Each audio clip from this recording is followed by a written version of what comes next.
কারণে তারা যখন আল্লাহ তাআলা রব্বুল আলামিনকে স্মরণ করে, আল্লাহ তাআলাকে স্মরণ করার কারণে তাদের অন্তরসমূহ প্রশান্তি লাভ করে। শুধু তাই নয়, আল্লাহ তাআলা রব্বুল আলামিন আলো বলেন, আলা বিযিক্রিল্লাহি তাতমাইন্নুল কুলুব, সাবধান, তোমরা অবশ্যই ভালো করে জেনে রাখো, আল্লাহর স্মরণেই কেবলমাত্র অন্তরে প্রশান্তি লাভ হয়। আল্লাহর স্মরণেই কেবলমাত্র অন্তরসমূহ প্রশান্তি লাভ করে। সুতরাং আল্লাহর স্মরণ আমাদের মধ্যে আনতে হবে।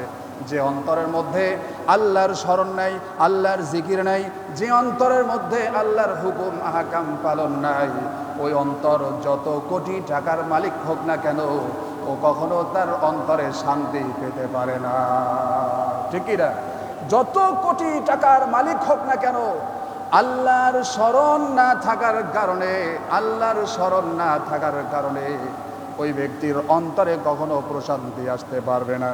সম্মানিত হাজিরিন, খেয়াল করে দেখুন, মানুষ এইটা মনে করে, মানুষ শুধুমাত্র এটাই মনে করে, টাকা পয়সা, বাড়ি, ব্যবসা, চাকরি, সামাজিক মর্যাদা, এই সব কিছু মনে হয় অন্তরে শান্তি এনে দিতে পারে। আর এইগুলো হাসিলের জন্য রাত দিন এইগুলোর পিছনেই দৌড়াইতে থাকে। টাকা পয়সা, ধন সম্পদ, চাকরি বাকরি, ব্যবসা বাণিজ্য, সামাজিক মর্যাদা ইত্যাদি ইত্যাদি, এইগুলোর পিছনেই মানুষ দৌড়াইতে থাকে রাত দিন। কারণ মানুষেরা মনে করে এইগুলো অর্জন করলেই মনে হয় অন্তরে প্রশান্তি আসবে, কিন্তু আসলে তো তা নয়। এইগুলো আপনার অন্তরে প্রশান্তি এনে দিতে পারে না। শুধুমাত্র এইগুলো আপনার অন্তরে প্রশান্তি এনে দিতে পারে না। অন্তরের প্রকৃত প্রশান্তি আসবে কেবলমাত্র আল্লাহ তাআলা রব্বুল আলামিনের সাথে যদি আপনার সম্পর্ক ভালো হয়ে যায়। সুবহানাল্লাহ। একটু জিকির করি, লা ইলাহা, একটু সাউন্ড একটু কমায় দেন। হ্যাঁ, লা ইলাহা ইল্লাল্লাহ, লা ইলাহা ইল্লাল্লাহ। সম্মানিত হাজরিন, যে কথা বলছিলাম, যে দুনিয়ার ধন সম্পদ, টাকা পয়সা, সামাজিক মর্যাদা, চাকরি বাকরি, ব্যবসা বাণিজ্যের উন্নতি, এসব কিছু মানুষেরা মনে করে থাকে যে এই সব কিছুই মনে হয় অন্তরে শান্তি দিতে পারে। কিন্তু এমন অসংখ্য ঘটনা ঘটেছে, এমনও মানুষ আছে যার টাকা পয়সার অভাব নাই, ধন সম্পদের অভাব নাই, সামাজিক মর্যাদারও অভাব নাই, কিন্তু এমন কিছু মানুষকে যদি আপনি জিজ্ঞেস করেন, ভাই কেমন আছো, বলবে সবই আছে কিন্তু অন্তরে শান্তি নাই। ঠিকই না? বলবে সবই আছে কিন্তু অন্তরে শান্তি নাই। অন্তরে শান্তি আসবে কিভাবে? অন্তরে শান্তি আসবে তো কেবলমাত্র আল্লাহ তাআলা রব্বুল আলামিনের জিকিরের মাধ্যমে, আল্লাহ তাআলার স্মরণের মাধ্যমে আপনার অন্তরে শান্তি আসবে। যে অন্তরে আল্লাহর স্মরণ নাই, ওই অন্তরে কখনো প্রশান্তি থাকে না। সম্মানিত হাজরিন, সুতরাং বোঝা গেল আল্লাহর স্মরণকে বাদ দিলে কখনো শান্তি থাকে না। আর আল্লাহ তাআলা রব্বুল আলামিন সেই কথাটাই কালামে পাকের ভিতরে তুলে ধরেছেন। আল্লাহ তাআলা রব্বুল আলামিন বলছেন, আল্লাহ তাআলা রব্বুল আলামিন বলেন, ওয়ামান ইয়াশু আন যিকরির রহমানি নাকিদ লাহু শাইতানান ফাহুয়া লাহু করিন। আল্লাহ তাআলা রব্বুল আলামিন বলেন, ওয়ামান ইয়াশু আন যিকরির রহমানি নাকিদ লাহু শাইতানান ফাহুয়া লাহু করিন। আল্লাহ তাআলা বলেন, যে ব্যক্তি পরম দয়াময় আল্লাহ তাআলা রব্বুল আলামিনের স্মরণ থেকে বিমুখ হয়ে যায়, যে ব্যক্তি আল্লাহ তাআলা রব্বুল আলামিনের স্মরণ থেকে বিমুখ হয়ে যায়, ওই ব্যক্তির পিছনে শয়তানকে লেলিয়ে দেওয়া হয়। যে ব্যক্তি, ভালো করে খেয়াল করুন, আল্লাহ তাআলা বলছেন, যে ব্যক্তি আল্লাহ তাআলার স্মরণ থেকে বিমুখ হয়ে যায়, ওই ব্যক্তির পিছনে একটা শয়তান লেলিয়ে দেয়া হয়। শয়তান তাকে বন্ধু হিসাবে গ্রহণ করে।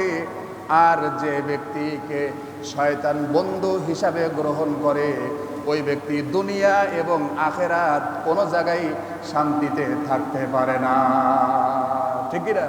আল্লাহ বলছেন যে ব্যক্তি আল্লাহর স্মরণ থেকে গাফেল হয়ে যায় ওই ব্যক্তির পিছনে শয়তানকে লেলিয়ে দেওয়া হয়, আর যখন ওই ব্যক্তি শয়তানের সঙ্গ গ্রহণ করে তখন ওই ব্যক্তি দুনিয়া এবং আখিরাত কোনো জায়গায় তার শান্তি থাকে না। জোরে বলি না আউযুবিল্লাহ। সম্মানিত হাজিরিন, সুতরাং আপনাকে অবশ্যই আল্লাহ সুবহানাহু ওয়া তাআলার স্মরণ জিকির করতে হবে, আল্লাহর স্মরণে আপনাকে থাকতে হবে। জিকির শুধুমাত্র তাসবিহ পড়ার নাম নয় যে আপনি রাত দিন 24 ঘন্টা খালি জিকির করবেন, তা নয়। এখানে আল্লাহর স্মরণ বলতে আপনাকে আল্লাহর স্মরণ করতে হবে কিভাবে?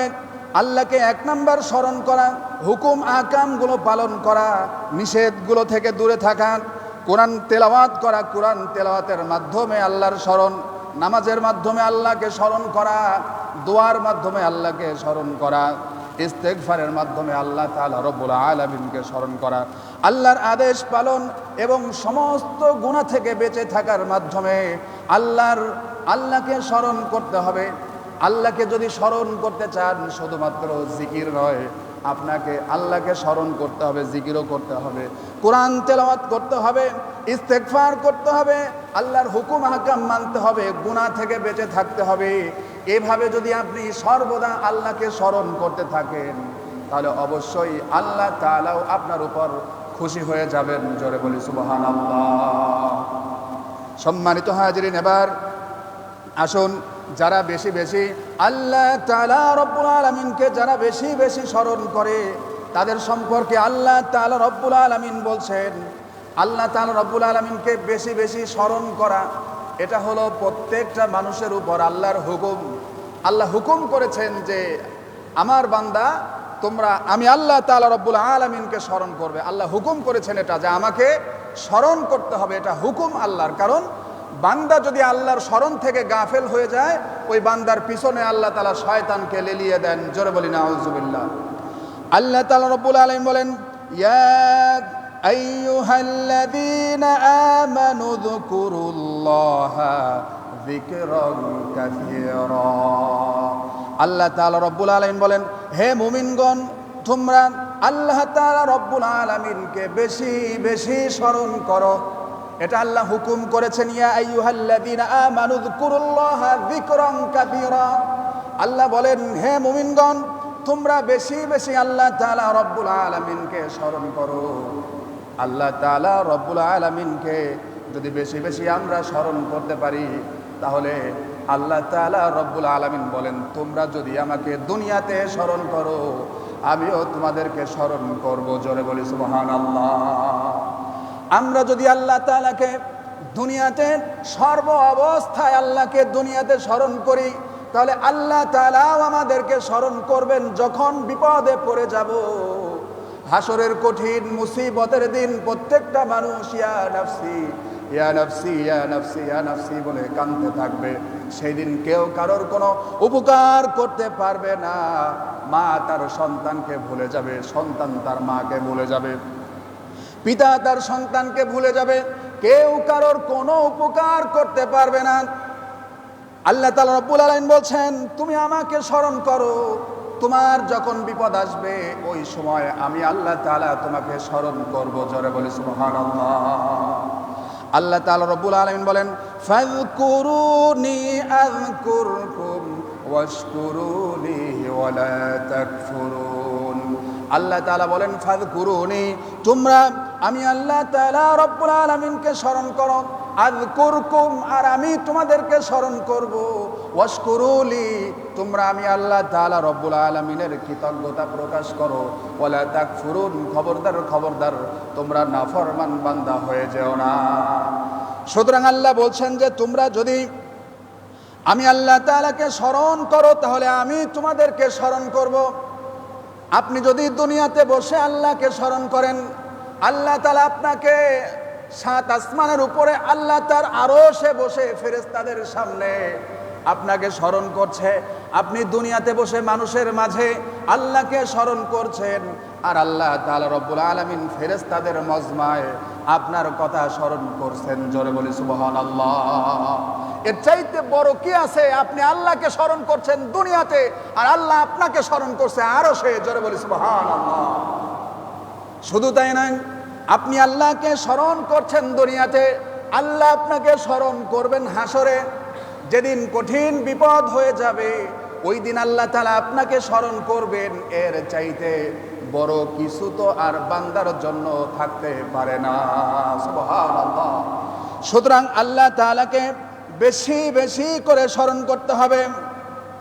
জিকির অন্তরকে কিভাবে শান্ত করে একবার খেয়াল করে দেখুন। ঈমান মানুষকে শিখায় আমি একা নয়। আপনি ঈমানদার একজন মানুষ, আপনি এইটা চিন্তা করে থাকেন যে আমি কখনো একা নয়, আমি কখনো একা নয়। অবশ্যই অবশ্যই আল্লাহ তাআলা রব্বুল আলামিন আমার সাথে আছেন। সুবহানাল্লাহ। ঈমানদার এইটা মনে করে আমি কখনো একা নয়, আমার সাথে আমার রব রয়েছেন। আমি যা করি না কেন সর্ব অবস্থায় আমার রব আমাকে পর্যবেক্ষণ করছেন। আমি ভালো করলেও আমার রব আমাকে দেখছেন, আমি খারাপ করলেও আমার রব দেখছেন, আমি বিপদে পড়লেও আমার রব আমাকে দেখছেন, আমি সুখে থাকলেও আমার রব আমাকে দেখছেন। সুতরাং বিপদেও যেহেতু আমার রব আছে, সুতরাং আমার তো কোনো ভয় থাকার কথা না, ঠিকই না? যেহেতু বিপদ সুখে দুঃখে বিপদে আপদে সর্ব অবস্থায় আমার রব আমাকে পর্যবেক্ষণ করছেন, দেখছেন, সুতরাং আমার তো কোনো ভয় থাকার কথা না, কোনো চিন্তাও থাকার কথা না। ইব্রাহিম আলাইহিস সালামকে আগুনের মধ্যে নমরুদ ফেলে দেবে, ফেরেশতারা চলে এসেছে। আল্লাহর পয়গম্বর ইব্রাহিম খলিলুল্লাহ, নমরুদ এখনই আপনাকে আগুনের মধ্যে ফেলে দেবে, আমাদের কাছে একটু সাহায্য প্রার্থনা করেন, আমরা আগুনটাকে নিভায়ে দেই। ইব্রাহিম আলাইহিস সালাম বললেন, ও আল্লাহর ফেরেশতা, আমি আমার আল্লাহ আমার বন্ধু, আমি যে এখন আগুনের মধ্যে পড়ে যাব, এইটা কি আমার রব, এইটা কি দেখছেন না? ফেরেশতারা বলেন, আল্লাহর পয়গম্বর ইব্রাহিম খলিলুল্লাহ, আপনি যে এখন আগুনের মধ্যে পড়ে যাবেন, এটা আল্লাহ তাআলা রব্বুল আলামিন পর্যবেক্ষণ করছেন। জোরে বলি সুবহানাল্লাহ। ইব্রাহিম আলাইহিস সালাম বললেন, আমি এখন আগুনের মধ্যে পড়ে যাব, আর এইটা আমার রব তিনি দেখছেন, যিনি আমার রব তিনি দেখছেন। আর তার দেখা অবস্থায় যদি আমি আগুনে পড়ে পুড়ে ভস্ম হয়ে যাই, আর আমার রব যদি সেইটা দেখেন, দেখেও যদি তিনি সহ্য করে ওইভাবেই থাকেন, তাহলে আমি আমার রবের জন্য আমার জীবনটা আগুনের ভিতরে কুরবানি করে দিব। জোরে বলি সুবহানাল্লাহ। ফেরেশতাদের কাছে কোনো সাহায্য চাইলেন না। ঠিক এমন সময় আগুনের মধ্যে যখন ফেলে দিল, এমন সময় আল্লাহ তাআলা রব্বুল আলামিন বলেন, কুলনা ইয়া নারু কুনি বারদাও ওয়া সালামান আলা ইব্রাহিম। আল্লাহ বললেন, আগুন ইব্রাহিমের জন্য শান্তিদায়ক হয়ে যাও। জোরে বলি সুবহানাল্লাহ। আল্লাহ বলে দিলেন, ইব্রাহিমের জন্য শান্তিদায়ক হয়ে যাও, না ঠান্ডা না গরম, নাতিশীতোষ্ণ হয়ে যাও, ফুলের বাগান হয়ে যাও। ইব্রাহিম আলাইহিস সালাম আগুনের মধ্যে পড়ে চলাফেরা করছেন, আগুনের মধ্যে আগুন ইব্রাহিম আলাইহিস সালামের একটা পশমও পুড়াচ্ছে না। এইটা দেখে হামান, কারণ হামান নমরুদকে বলল, কেমন আগুন জ্বালাইলা, যে আগুন তো ইব্রাহিমের একটা পশমও পুড়াতে পারছে না। সুবহানাল্লাহ। সম্মানিত হাজরিন, এই ঘটনাটা বলার উদ্দেশ্য হলো, বিপদে আপদে সুখে দুঃখে সর্ব অবস্থায় আল্লাহ তাআলা আপনাকে দেখছেন। একজন ঈমানদার এইটাই চিন্তা করে, আমি একজন মুমিন, আমি কোনো সময় একা নয়, অবশ্যই আল্লাহ তাআলা রব্বুল আলামিন আমার সাথে আছেন। জোরে বলি সুবহানাল্লাহ। আল্লাহ তাআলা রব্বুল আলামিন বলেন, ইয়া আইয়ুহাল্লাযীনা আমানুস্তাঈনু বিস-সাবরি ওয়াস-সালাহ ইন্নাল্লাহা মা'আস-সাবিরিন। আল্লাহ বলেন, ইয়া আইয়ুহাল্লাযীনা আমানুস্তাঈনু বিস-সাবরি ওয়াস-সালাহ, নামাজ এবং ধৈর্যের মাধ্যমে আমি আল্লাহ তাআলা রব্বুল আলামিনের কাছে সাহায্য প্রার্থনা করো। আর যারা ধৈর্যশীল, অবশ্যই আমি আল্লাহ তাআলা রব্বুল আলামিন তাদের সাথে থাকি। জোরে বলি সুবহানাল্লাহ। আল্লাহ বান্দার সাথে থাকেন। আল্লাহ বান্দার সাথে থাকেন, বান্দা কি করছে এটা আল্লাহ তাআলা সব সময় পর্যবেক্ষণ করছেন। তুমি ভালো করছো নাকি খারাপ করছো, তুমি কি করছো, সব আল্লাহ তাআলা দেখছেন। যারা বলি সুবহানাল্লাহ। সুতরাং একজন মুমিন সে কখনো একা নয়। দেখুন ওই যে আল্লাহর রাসূল বিশ্ব নবী জনাবে মুহাম্মদুর রাসূলুল্লাহ সাল্লাল্লাহু আলাইহি ওয়াসাল্লাম হিজরত করে মদিনার দিকে চলে যাবেন, জাবালে সৌরে চলে গেছেন, সাথে শুধুমাত্র আবু বকর। জাবালে সৌর কি বিশাল পাহাড়, এই পাহাড়ে উঠেছেন। এই পাহাড়ে উঠা কতটা কষ্টদায়ক হাজী সাহেবেরা তিনারা জানেন, কত বড় পাহাড়। আল্লাহর রাসূল হযরত আবু বকরকে সাথে নিয়ে জাবালে সৌরে চলে গেছেন। জাবালে সৌরে উঠার পর সেখানে অবস্থান করছেন। সকালবেলায় হযরত আবু বকর রাদিয়াল্লাহু তাআলা আনহু খেয়াল করছেন এবং আল্লাহর হাবিবকে বলছেন, ইয়া রাসূলুল্লাহ, ইয়া হাবিবাল্লাহ, কাফেরেরা তো আমাদেরকে খুঁজতে খুঁজতে গর্তের মুখের কি নিকটে চলে এসেছে। ওরা যদি একটু নিচে তাকায় তাহলে আমাদেরকে দেখেই তুলে মেরে ফেলে দেবে। আল্লাহর হাবিব বলছেন, আবু বকর ভয় পেও না, চিন্তা করো না, আমরাই মাইনরিটি নয়, আমরাই মেজরিটি। লা তাহজান, কোনো ভয় করো না, কোনো চিন্তা করো না, আমরা এখানে একা নয়, অবশ্যই আমাদের আল্লাহ তাআলা আমাদের সাথে আছেন। জোরে বলি সুবহানাল্লাহ। সুতরাং প্রত্যেকটা মুমিন ব্যক্তির সাথে আল্লাহ থাকেন, প্রত্যেকটা বান্দাকেই আল্লাহ তাআলা পর্যবেক্ষণ করেন। ও বান্দা তুমি কি করো? এজন্য আল্লাহর মুমিন মুত্তাকিন বান্দার কোনো ভয় নেই। সে চিন্তা করে আমি কখনো একা নয়, এই চিন্তা করে। আর আল্লাহ তাআলা রব্বুল আলামিন সর্বদা তাকে পর্যবেক্ষণ করেন, এটাও সে দেখতে থাকেন। তিনি দেখেন আমার বর্তমান অবস্থা, আমি কোন হালতে আছি, আমি মজলুম হালতে আছি কিনা, এটাও আল্লাহ তাআলা দেখছেন। আবার জালিম হালতে থাকলে এটাও আল্লাহ তাআলা রব্বুল আলামিন দেখছেন। আপনি যদি মজলুম হয়ে থাকেন তবু আল্লাহ তাআলা আপনাকে দেখছেন, আবার জালিম হলেও আল্লাহ তাআলা দেখছেন। কিন্তু আল্লাহ তাআলা বলেন, ইন্নাল্লাহা লা ইউহিব্বুল যালিমিন, আল্লাহ তাআলা কখনো জালিমদেরকে পছন্দ করেন না। আল্লাহ কখনোই জালিমদেরকে পছন্দ করেন না। আল্লাহর হাবিব বলেন, তুমি যদি মজলুম হয়ে থাকো ভয় করো না, চিন্তা করো না। মজলুম আর আল্লাহ তাআলা রব্বুল আলামিনের মাঝখানে, শুধুমাত্র আল্লাহ আর মজলুমের মাঝখানে কোনো পর্দা থাকে না। মজলুম যখন দোয়া করে আল্লাহ তাআলা সাথে সাথে দোয়াগুলোকে কবুল করে নেয়। জোরে বলি সুবহানাল্লাহ। সম্মানিত হাজিরিন, সুতরাং যে কথা বলছিলাম, সর্বদা আল্লাহ তাআলা রব্বুল আলামিনকে স্মরণ করতে হবে। এজন্যই ঈমানদারেরা আল্লাহর জিকিরে প্রশান্তি লাভ করেন। আল্লাহ তাআলা সূরাতুল আর-রাদের 13 নম্বর সূরার 28 নম্বর আয়াতে আল্লাহ তাআলা বলেন, আল্লাযীনা আমানু ওয়া তাতমাইন্নু কুলুবুহুম বিযিকরিল্লাহ। আল্লাহ তাআলা রব্বুল আলামিন বলেন, যারা ঈমান এনেছে এবং আল্লাহকে স্মরণ করে তারাই তো অন্তরের মধ্যে প্রশান্তি লাভ করে। তারা সুখে থাকুক আর দুঃখে থাকুক তাদের কোনো কষ্ট থাকে না। জোরে বলি সুবহানাল্লাহ। ঈমানদার আল্লাহকে স্মরণ করে তার সে সুখে থাকুক আর দুঃখে থাকুক তার কোনোই কষ্ট থাকে না। জোরে বলি সুবহানাল্লাহ। সুতরাং এখন আপনাকে সর্বদা আল্লাহর স্মরণ করতে হবে। কোরআন তেলাওয়াতের মধ্য দিয়ে আল্লাহকে স্মরণ করা। আপনি যত বেশি কোরআন তেলাওয়াত করবেন আপনার অন্তরে তত সাকিনা নাজিল হতে থাকবে। জোরে বলি সুবহানাল্লাহ। যত বেশি কোরআন তেলাওয়াত করবেন তত বেশি আপনার অন্তরের উপরে সাকিনা অবতীর্ণ হতে থাকবে। আমি তো মনে করি আমার জীবনের সবচাইতে উত্তম সময়, আমার জীবনের সবথেকে উত্তম সময়, আমার জীবনের সবথেকে ভালো লাগার সময়, আমার জীবনের সবথেকে প্রশান্তির সময় যখন আমি কোরআন তেলাওয়াত করি। জোরে বলি সুবহানাল্লাহ। যখন কোরআন তেলাওয়াত করি এটাই আমার জীবনের সর্বশ্রেষ্ঠ উত্তম সময়, এটা বলেই আমার মনে হয়। সম্মানিত হাজিরিন, এজন্যই কোরআন তেলাওয়াত করতে হবে। আপনার অহংকার গুনাহ এবং সমস্ত প্রকারের নাফরমানির কারণে দেখা যায় আল্লাহ থেকে দূরে থাকার কারণেও মানুষের অন্তরগুলো যখন রোগাক্রান্ত হয়ে যায়, মানুষের অন্তরগুলো যখন পাপ করতে করতে করতে করতে যখন রোগাক্রান্ত হয়ে যায়, এই রোগ থেকে ভালো হতে হলে আপনাকে কোরআন তেলাওয়াত করতে হবে, কোরআন বুঝতে হবে, কোরআন বুঝে বুঝে পড়তে হবে।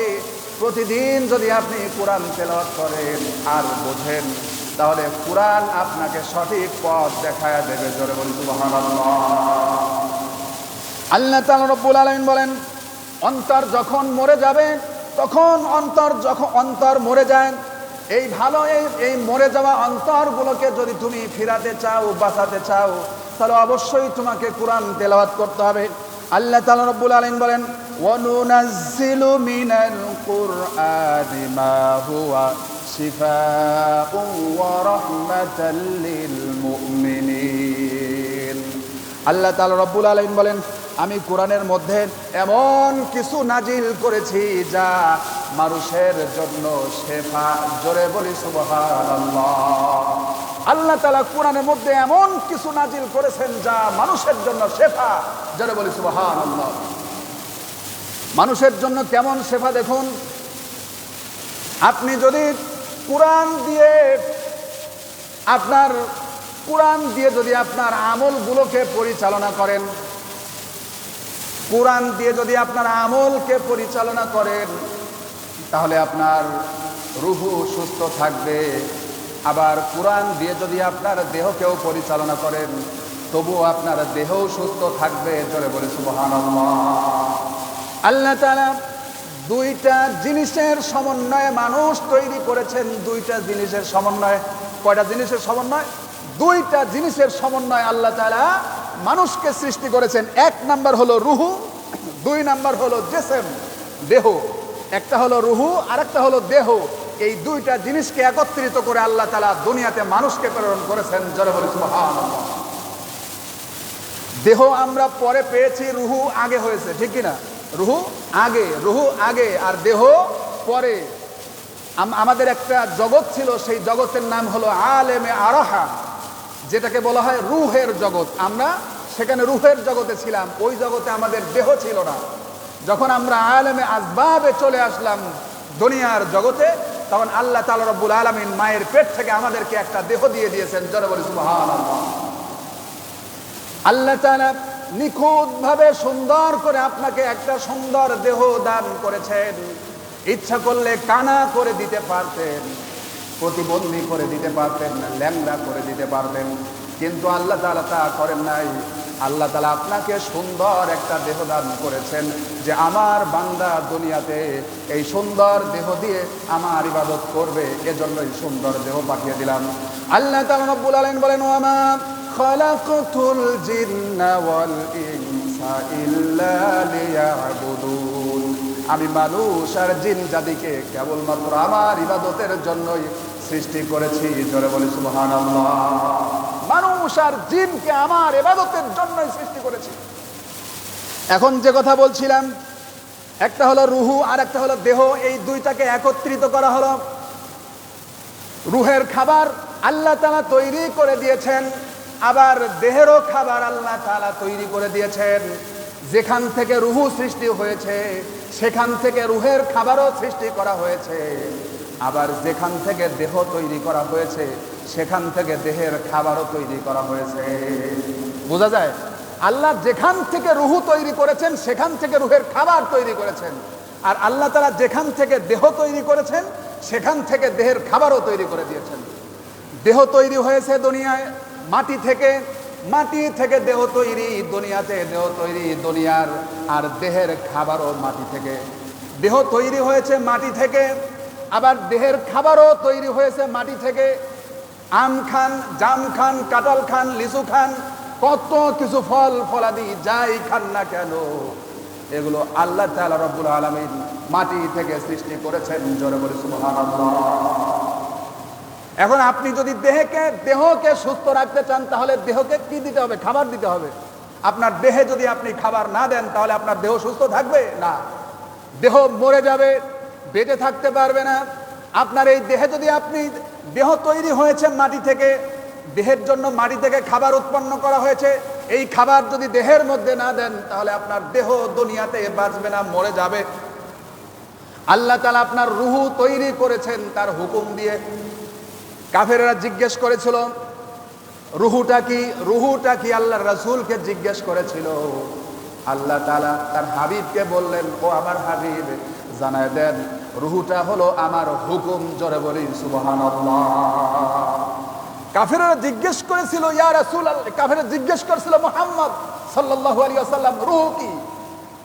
আল্লাহ তার হাবিবকে জানায় দিলেন, রুহুটা হলো আমার হুকুম। তাদেরকে জানায় দেন রুহু আমার হুকুম। বিজ্ঞানীরা চেষ্টা করেছিল মানুষ যখন মারা যায় মানুষকে গ্লাসের মধ্যে রেখে রুহুকে ধরার জন্য, কিন্তু রুহুকে ধরা যাবে? কখনো ধরা যাবে না। সে তো আল্লাহর হুকুম। আল্লাহর হুকুমকে ধরবে গোটা বিশ্ব, কেন আরো হাজার বিজ্ঞান একত্রিত হয়েও তো আল্লাহর হুকুম, আল্লাহর নিদর্শনের বিন্দু পরিমাণও আন্দাজ করতে পারবে না, ঠিক না? এখন খেয়াল করুন, দেহর খাবার তৈরি হয়েছে দুনিয়া থেকে দেহের খাবারের জন্য আল্লাহ যা তৈরি করেছেন, দেহকে সুস্থ রাখতে হয় দুনিয়ার খাবার খেয়ে। আর রুহুটা হলো আল্লাহর হুকুম। রুহুকে সুস্থ রাখতে হলে আল্লাহকে স্মরণ করতে হবে আর আল্লাহর হুকুমকে পালন করতে হবে। আল্লাহর হুকুম পালনের মধ্য দিয়ে রুহু সুস্থ থাকে, রুহুর ক্ষুধা নিবারণ হয়। আর দুনিয়ার ফল ফলাদি আপনার জন্য যা খাবার হালাল তৈরি করা হয়েছে তা দেহের মধ্যে দিলে দেহ সুস্থ থাকে, দেহর ক্ষুধা নিবারণ হয়। তাহলে দুইটা জিনিস দুইভাবে তৈরি, রুহু আর দেহ। দেহের খাবার আলাদা, রুহের খাবার আলাদা। এখন আপনি দুনিয়াতে টাকা পয়সা ধন দৌলত সব কিছু উপার্জন করছেন রুহের শান্তি দেওয়ার জন্য, কিন্তু আপনি রুহু শান্তি পাবে যা করলে, রুহের খাবার যার মধ্যে আপনি সেইটা কখনোই করছেন না। রুহের খাবার আল্লাহর হুকুম পালনের মধ্য দিয়ে, আল্লাহর স্মরণের মধ্য দিয়ে, কিন্তু আপনি আল্লাহকে স্মরণ করলেন না। অথচ দুনিয়ার ধন সম্পদের পিছনে দৌড়াচ্ছেন, যতই দৌড়ান দেহ শান্তি পাবে কিন্তু রুহু শান্তি পাবে না। এজন্য রুহুকে শান্তি দিতে হলে আল্লাহকে স্মরণ করতে হবে। সম্মানিত হাজরিন, এরপরে নামাজের মাধ্যমে আপনি আপনার আল্লাহ তাআলা রব্বুল আলামিনকে স্মরণ করতে পারেন। আল্লাহ সুবহানাহু ওয়া তাআলা বান্দাকে নামাজের উপর হুকুম দিয়েছেন। আল্লাহ তাআলা রব্বুল আলামিন বলেন, ওয়াস্তাঈনু বিস-সাবরি ওয়াস-সালাহ। আমার বান্দারা, তোমরা ধৈর্য এবং নামাজের মাধ্যমে আমি আল্লাহ তাআলা রব্বুল আলামিনের কাছে প্রার্থনা করো। ধৈর্য এবং নামাজের মাধ্যমে নামাজ আদায়, এটাও হলো আপনার আল্লাহর জিকির। আল্লাহর হাবিব একদিন হযরতে বিলাল রাদিয়াল্লাহু তাআলা আনহুকে বলছিলেন, ইয়া বিলাল আকিমুস সালাতা আরিহনা বিহা। হে বিলাল, নামাজের ব্যবস্থা করো আর অন্তরে প্রশান্তি দাও। নামাজের ব্যবস্থা করো যার মাধ্যমে অন্তর প্রশান্তি লাভ করবে। নামাজ শুধুমাত্র আল্লাহর হুকুম, আমরা হুকুম পালন করছি এটা আমাদের উপরে বুঝা, এইটা কিন্তু নয়। নামাজ আদায় করবেন তো আপনার অন্তরে প্রশান্তি চলে আসবে, সাকিনা নাজিল হবে। বিপদে পড়েছেন, নামাজে দাঁড়িয়ে যান। অভাবে পড়েছেন, নামাজে দাঁড়িয়ে যান। আল্লাহর কাছে সেজদা দিয়ে আল্লাহর কাছে যান। এজন্য আল্লাহ তাআলা বলেন, ওয়াস্তাঈনু বিস-সাবরি ওয়াস-সালাহ। নামাজ এবং ধৈর্যের মাধ্যমে আমার কাছে চাও। সম্মানিত হাজিরিন, জিকিরবিহীন অন্তর মৃত ব্যক্তির মতো। আল্লাহর হাবিব বলেন, জিকিরবিহীন অন্তর, আল্লাহর স্মরণ নাই যে অন্তরের মধ্যে, ওই অন্তরটা হলো মরা মানুষের মতো।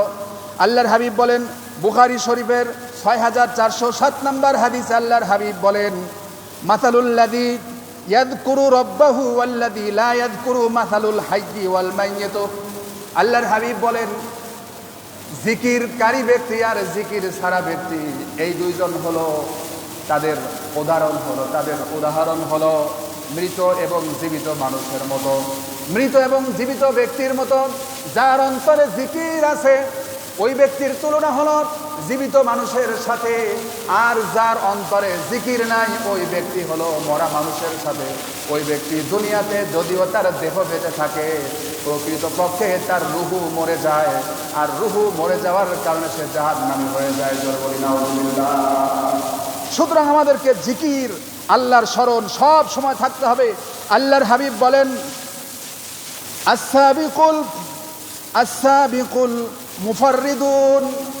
সাহাবায়ে কিরাম জিজ্ঞেস করলেন, ইয়া রাসূলুল্লাহ, মুফাররিদুন কারা? আল্লাহর হাবিব বললেন, মুফাররিদুন হলো আল্লাহর ওই সমস্ত বান্দা বান্দিগণ যারা সর্বদা আল্লাহ তাআলা রব্বুল আলামিনকে স্মরণ করে থাকে। আল্লাহর হাবিব বলেন, সাবিকুনাল মুফাররিদুন, সাবিকুল মুফাররিদুন। আর মুফাররিদুন গুলো হলো অগ্রগামী, তারা জান্নাতে যাওয়ার জন্য অগ্রগামী হয়ে গেছে। জোরে বলি সুবহানাল্লাহ। আল্লাহর স্মরণকে আমাদের বেশি বেশি করে করতে হবে। এখন কিছু জিকির আপনারা করতে পারেন, কিছু জিকির আমরা করতে পারি, যেমন সুবহানাল্লাহ। এখানে কিছু জিকির উল্লেখ করা হয়েছে, সুবহানাল্লাহি ওয়া বিহামদিহি, আস্তাগফিরুল্লাহ, সুবহানাল্লাহ, আলহামদুলিল্লাহ, আল্লাহু আকবার, লা ইলাহা ইল্লাল্লাহ। এই জিকিরগুলো আপনারা করতে পারেন। নবী করিম সাল্লাল্লাহু আলাইহি ওয়াসাল্লাম বলেন, আল্লাহর হাবিব বলেন, মান ক্বালা সুবহানাল্লাহি ওয়া বিহামদিহি ফি ইয়াউমিন মিআতা মাররাতিন হুত্তাতু খতায়া। আল্লাহর হাবিব বলেন, যে ব্যক্তি প্রতিদিন 100 বার সুবহানাল্লাহি ওয়া বিহামদিহি তেলাওয়াত করবে। আল্লাহর হাবিব বলেন, কেউ যদি প্রতিদিন 100 বার সুবহানাল্লাহি ওয়া বিহামদিহি তেলাওয়াত করে, তাহলে আল্লাহ তাআলা রব্বুল আলামিন তার জীবনের সমস্ত গুনাহ খাতাগুলোকে মাফ করে দেয়, যদিও তা সমুদ্রের ফেনার সমানও হয়ে যায়। জোরে বলি সুবহানাল্লাহ। যদি আপনার গুনাহ সমুদ্রের ফেনার সমতুল্যও হয়ে যায়, তবু আল্লাহ তাআলা আপনার গুনাহ খাতাগুলোকে মাফ করে দেবেন। জোরে বলি সুবহানাল্লাহ। সুতরাং সদা সর্বদা আল্লাহর জিকিরের মাধ্যমে থাকতে হবে, আল্লাহর স্মরণের মাধ্যমে থাকতে হবে। আর বিশেষ করে শুধুমাত্র মসজিদে এসেই যে আমরা আল্লাহকে স্মরণ করব আর ঘরে বাহিরে স্মরণ করব না, তা হবে না। ঘরেও স্মরণ করতে হবে, বাহিরেও স্মরণ করতে হবে, ঘরেও স্মরণ করতে হবে। যদি আমরা সর্ব অবস্থায় আল্লাহ সুবহানাহু ওয়া তাআলাকে স্মরণ করি, আর একজন মুমিন যদি সর্বদা আল্লাহর স্মরণে থাকে, মুসলিম যদি আল্লাহর স্মরণে থাকে, তাহলে সে কোনোদিন মানুষের হক নষ্ট করতে পারে না। ঠিক কিনা? সে কখনো মানুষের হক নষ্ট করতে পারে না। আজকের প্রেক্ষাপটে দেখা যায় যে একজন আর একজনের হক নষ্ট করার জন্য প্রতিযোগিতা শুরু করে দেয়। নিজে দুনিয়ার সম্পদ উপার্জনের জন্য মানুষের হক নষ্ট করার ক্ষেত্রে প্রতিযোগিতা শুরু করে দেয়। কে কাকে মারবে, কে কাকে ধরবে, কে কাকে ল্যাংড়া করবে, কে কার চোখ উপড়ায় দেবে, এর কোনো সীমানা থাকে না। আর এ দুনিয়ার সম্পদ, দুনিয়ার জন্য একজন আরেকজনকে প্রহার করে, মারপিট করে, কি অবস্থা! এই দেশ কবে শান্ত হবে আর এই দেশের মানুষ কবে সচেতন হবে, এটা আল্লাহ তাআলাই ভালো জানেন। তার ভিতরেও আমি মাঝে মাঝেই বলে থাকি, আমাদের দেশের উলামায়ে কেরামের কথা যখন আমার স্মরণে আসে, তখন মাথা নিচু হয়ে যায়। এর আগেও বলেছিলাম যে এই দেশের উলামায়ে কেরাম ইসলাম প্রতিষ্ঠা করবে, আবার এই দেশের উলামায়ে কেরামের কারণেই ইসলাম প্রতিষ্ঠিত হচ্ছে না। ঠিক কিনা? বাস্তব। এদেশের উলামায়ে কেরাম হলো সব থেকে নিকৃষ্ট, জঘন্য। আমার মনে হয় যে এদের পিছনে নামাজ পড়লে নামাজ হয় কিনা আল্লাহই জানে। আমার খুবই ঘৃণা লেগে যায় আলেমদের কারণে, আলেমদের আচার আচরণ, চলাফেরা। আলেম থাকবে হকের উপরে, আলেম থাকবে হকের উপরে।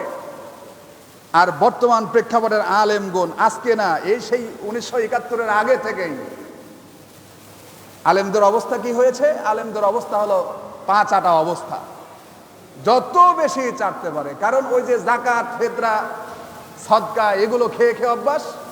কারণ এইগুলো খাইতে গেলে তো আপনার চাইতে হবে। এই বর্তমান প্রেক্ষাপটে আলেমরা যতটা আপনার পা চাটতে পারে, এতটা কেউ পারে না।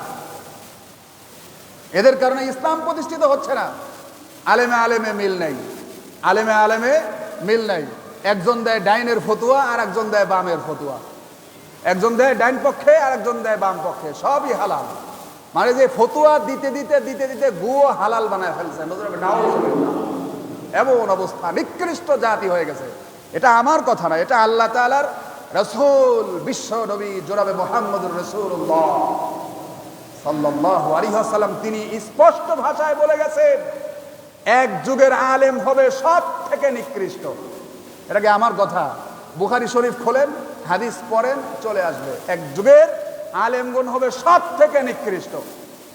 তাদের কাছ থেকে ফিতনাগুলো ছড়াতে থাকবে, তাদের সব কিছু থাকবে জাঁকজমকপূর্ণ, তাদের সব কিছু থাকবে জাঁকজমকপূর্ণ। তাদের থেকে ফিতনা বের হতে থাকবে, ফিতনাগুলো ঘুরে তাদের কাছেই আসতে থাকবে। ওই জাতির মধ্যে কোনো হিদায়েত থাকবে না। আমার সব থেকে ভয় হয় আজকের আলেম সমাজ সঠিক কথা বলবে না, হক কথা বলবে না, শুধুমাত্র পা চাটতে থাকবে। কেন? আজকে কওমি শিক্ষা বোর্ড, হাজার হাজার ছাত্ররা কওমি মাদ্রাসায় পড়ালেখা করে, ভালো কথা, আলহামদুলিল্লাহ। আজকে ৭১-এর পরে থেকে কি তাদের কোনো মূল্যায়ন আছে? না আছে। একটা আনসারে দাঁড়ানোর চাকরিও তারা পায় না। আনসারে দাঁড়াবে সেই যোগ্যতাও তার নাই। আপনি কওমি মাদ্রাসায় আপনার সন্তানকে পড়ায় আখেরাতের লাভ ছাড়া দুনিয়ার কোনো লাভ নাই। আর যার দুনিয়ার লাভ নাই তার আখেরাতেও লাভ নাই। কারণ ওই যে এক ব্যক্তি বলে গিয়েছিল, কর্মহীন ধর্মের কোনো দাম নাই। কর্মহীন ধর্মের কোনো দাম আছে? কর্মহীন ধর্মের দাম নাই। আজকে আমরা পড়ে গেছি মসজিদ মাদ্রাসা নিয়ে ব্যস্ত। আরে মসজিদ মাদ্রাসা নিয়ে খালি ব্যস্ত থাকলে হবে? আপনি নবী করিম সাল্লাল্লাহু আলাইহি ওয়াসাল্লামের জামানা থেকে সাহাবায়ে আজমাইন, সাহাবায়ে কেরাম, খোলাফায়ে রাশিদিন, আইম্মায়ে মুজতাহিদিন, তাবিন, তাবিনদের জীবনী তালাশ করে দেখেন, তারা মসজিদ মাদ্রাসার উপরে এই যাকাত ফিতরা খেয়ে বেঁচে থাকার কোনোদিন চেষ্টা করে নাই। ইমামে আজম আবু হানিফা রহমাতুল্লাহ আলাইহি তিনি কাপড়ের ব্যবসায়ী ছিলেন। সাহাবায়ে কিরাম ব্যবসা করতেন। প্রত্যেকের আলাদা আলাদা কর্ম থেকেছে।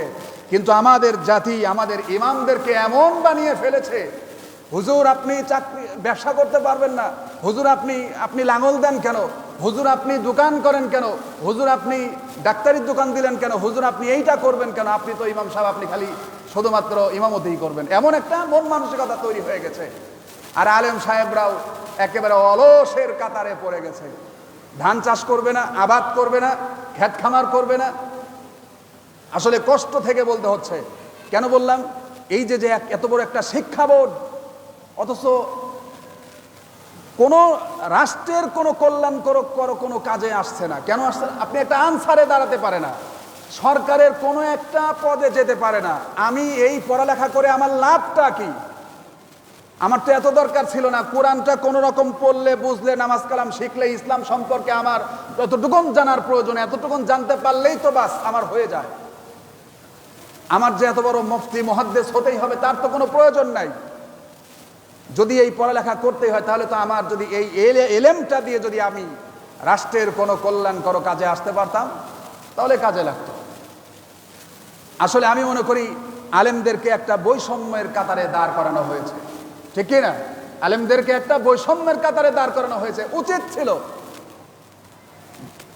যেমন কারিগরি শিক্ষা বোর্ডকে যেমন মূল্যায়ন করা হয়, কওমি মাদ্রাসার ছাত্র আলহামদুলিল্লাহ আলিয়া মাদ্রাসা এদিক থেকে অনেক আগে আছে। ওই যে কথায় আছে না, সচেতন মানুষ বোঝে 100 বছর আগে, আর অসচেতন মানুষ গুতা খাইতে খাইতে এসে বোঝে 100 বছর পরে, ঠিক কি না?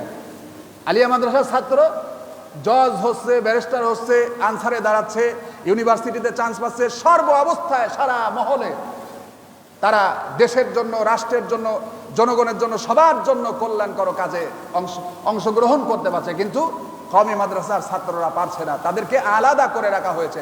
উচিত ছিল তাদেরকেও প্রত্যেকটা সরকারের পদে চাকরি দেওয়ার জন্য। যে শিক্ষাটুকুন তাদের দরকার সেই শিক্ষা তাদের সিলেবাস পরিবর্তন করা দরকার ছিল। কিন্তু আপনি যখন বলবেন যে সিলেবাস পরিবর্তন, তখনই আপনার বিপক্ষে লেগে যাবে এই তো রাজাকার, অথবা বলবে এই তো ইসলাম বিরোধী, এই কথা বলবে। এইটা করতে দিচ্ছে না উপরের বসে থাকা কয়েকজন মুরব্বী। গোটা জাতি ধ্বংস হয়ে যাচ্ছে, উপরে বসে আছে কয়েকজন মুরব্বী। এই মুরব্বীগুলোর তো পকেট ঠিক মোটা, এরা আগে থেকেই। কারণ এই যে লক্ষ লক্ষ ছাত্ররা ভর্তি হচ্ছে, পড়ালেখা করতেছে, মাসিক চাঁদা দিয়ে খানা খাচ্ছে, এই যে যত অর্থ তাদের পকেটে যা জমা হচ্ছে, তাদের তো কোনো সমস্যা নেই। এই লক্ষ লক্ষ ছাত্রগুলো বের হয়ে এসে তারা হতাশ। কি করব? সরকারি কোনো চাকরি বাকরি পায় না, অবশেষে মসজিদ মাদ্রাসার উপর নির্ভরশীল হওয়া ছাড়া কোনো উপায় থাকে না। তখনই তাদের জবান থেকে হক কথাগুলো আর বের হয় না। এজন্য আপনার সন্তানকে আলিয়া মাদ্রাসায় পড়ান। কওমি মাদ্রাসা বর্তমান প্রেক্ষাপটের কিছু মডেল কওমি মাদ্রাসা তৈরি হয়েছে, যেখানে বাংলা, অঙ্ক, ইংরেজি, আরবি সবই শেখাচ্ছে। এমনকি তাদেরকে সরকারিভাবে স্কুল অথবা মাদ্রাসা থেকে সরকার স্বীকৃত বোর্ড থেকে তারা শিক্ষা দিচ্ছে, পরীক্ষা দিচ্ছে। এরকম যে সমস্ত মাদ্রাসাগুলো আছে এগুলোতে আপনার ছাত্রদেরকে পড়ান, তাহলে কল্যাণ হবে। অন্যথায় এই জাতি আস্তে আস্তে গুমরা হচ্ছে, গুমরা হতেই থাকবে। আল্লাহ সুবহানাহু ওয়া তাআলা আমাদেরকে হেফাজত করুক, আমাদেরকে সঠিক ইসলাম বুঝার তৌফিক দান করুক এবং গোটা মুসলিম উম্মাহকে দেশের জন্য রাষ্ট্রের জন্য কাজ করার তৌফিক দান করুক। সকলে বলি আমিন।